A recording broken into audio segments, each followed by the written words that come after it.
We've heard the news about Sri Jagan Reddy getting bail after 16 months of being in custody. Several questions are being raised in the context of this release.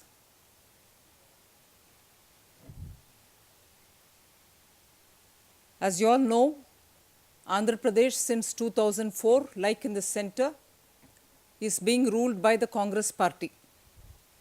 2004, late Sri YSR, YS Rajashekar Reddy had won the election and formed the Congress-led government. Subsequently, he won again in 2009, but unfortunately, soon after that, died in very tragic circumstances. But what we see today in this entire episode of Jagan Reddy's arrest, cases, charge sheet, and a staggered set of charge sheets, and today his coming out on bail after 16 months. What we see is actually the rampant mass corruption which prevailed during 2004 and 2009 under YSR's leadership. Needless to say that Jagan Reddy being his son is, and also the fact that he's come out of the Congress party, formed his own party, posed a very strong challenge for the Congress. And even today, through the media, all of us know that his wife and his mother are also on the campaign trail in anticipation of 2014 elections. The questions that we want to pose both to the CBI and to Government of India, and particularly the Congress party, are listed, and I am giving you a written press statement. But this is a classic case through which the BJP and its arguments that the CBI is being misused comes out clearly. The fact is that in 2004, between 2004 and 2009, the rampant corruption which prevailed, we know, and also very respectable newspapers have written editorials about it, that it was that Congress from Andhra Pradesh, led by YS Rajashekar Reddy, which funded the UPA 1. And therefore, let us not talk about corruption in smaller extent. It is a major corruption in a state like Andhra Pradesh. And it is that which is coming out through all these court-directed CBI's prosecution. In the case of Jagan Reddy also, in May this year, the court issued a directive saying within 4 months you either conclude the investigation and file a charge sheet, or else there will not be a ground for holding back Jagan in the custody. Because as per normal law, 90 days is all that you maximum can hold somebody. Either you conclude investigation and let go the person, or you file a charge sheet and let go the person. Whereas here, conveniently, through the by-elections which were being held in Andhra Pradesh last year, Jagan Reddy was being held in custody, charge sheets were being staggered, one this month, after 2 months another third month, and so on, 10 charge sheet, all of which have been staggered. So politically, in order to oppress probably somebody who was standing up and challenging the Congress, a protracted filing of charge sheet went on till such a time the Supreme Court gave an instruction saying either in 4 months you close the whole investigation or file a charge sheet, and then he will be at will to go and approach a trial court for seeking a bail. That's been the broad history of this whole case. But the fact remains that the CBI's misuse can be highlighted not just in looking at how Jagan Reddy's case has been moving as per Jagan alone, what I would like to bring to the attention of the media here today is there are more than 6 cabinet ministers in Andhra Pradesh who are, if accused number 1 is Jagan Reddy in a particular case, one or the other minister is another accused, accused number 2, accused number 3 or accused number 4. Have we heard the CBI arresting any one of these ministers? I'll give you the names straight away. Sabita Indra Reddy, who was a home minister and mines and geology minister earlier. She has of course resigned from the cabinet now after delaying it considerably. But has the CBI bothered to arrest her? Enquire from her? No. Congress minister, the CBI will never touch.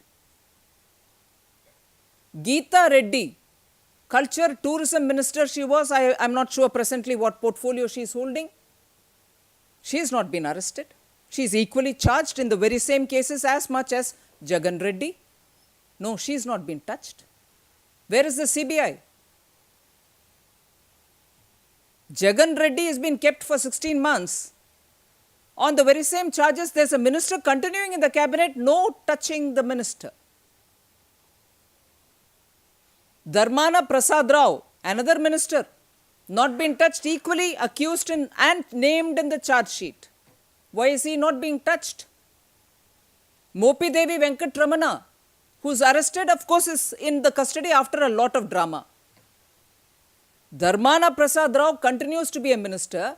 Geeta Reddy's letter of resignation reaches the chief minister, but he doesn't want to touch it. So, charge-sheeted Congress tainted ministers in Andhra Pradesh can continue in the cabinet, or a drama of a resignation letter can be given, but that will not be accepted by the chief minister. But the Congress goes to the town talking about corruption everywhere else. What double standards, Congress party? And let me ask as to where is the chairperson UPA, Srimati Sonia Gandhi, and where is Rahul Gandhi, who go about talking about your dream, my dream, we want to build a country of dreams. Is Andhra Pradesh going as per his dreams? Why is Mrs. Sonia Gandhi not speaking about Andhra Pradesh, where the people have given the mandate to the Congress party to rule? Where is Sonia ji? Where is Rahul Gandhi? Why don't they visit? After all, it's Congress government. Why don't they visit Andhra Pradesh and tell the people of Andhra Pradesh why tainted, charge-sheeted ministers are continuing in Kiran Reddy's cabinet? Congress lectures to the whole world about we know, and BJP shouldn't be telling them as to what they should be talking. And at a one word utterance from Sri Narendra Modi, they pile on to correct him. Please go correct and respond to the people of Andhra Pradesh who have given you the mandate. One minister, Ponnala Lakshmi Narayana, who was also an accused till recently, has now become witness. How is that possible? We are looking at Gujarat with a microscope because we want justice and truth to prevail. And the CBI is being pursued actively to go follow ministers after minister in Gujarat because it's important. Why is that not happening in Andhra Pradesh? And more importantly, in the context of Uttar Pradesh, Muzaffarnagar, not just Muzaffarnagar, but since the time Samajwadi Party came to power in March 2012, every month, small or big, there is communal violence. What happens to the government there? Not even a wrap around the knuckle, but a very big reward of closure of the disproportionate asset case. Mulayam Singh Ji's case, which has been lying in the court, which was in the first instance filed by a congressman. The disproportionate asset case against Mulayam Singh was filed by a congressman to begin with. And that case you saw, when you wanted Samajwadi's support in the parliament, it got tightened, the screws were tightened on that case. When you had the support coming and you wanted even further, sometimes they loosened it. But after Muzaffarnagar, what can explain closure of the disproportionate asset case? Are you rewarding them for what they've done in Muzaffarnagar? It's common knowledge that the government was a mute spectator in Uttar Pradesh when the violence was taking place. More importantly, the sting operation in the media showed how a very senior leader of Samajwadi Party, who is a minister in the cabinet, who probably for the chief minister, young Shri Akhilesh Yadav, is like equivalent to Mulayam Singh ji, Azam Khan still continues to be in the cabinet after the sting. CBI is not going after him to say, how could you perpetrate communal violence by instructing officials not to go and work and do their duty? The misuse of CBI has reached its maximum.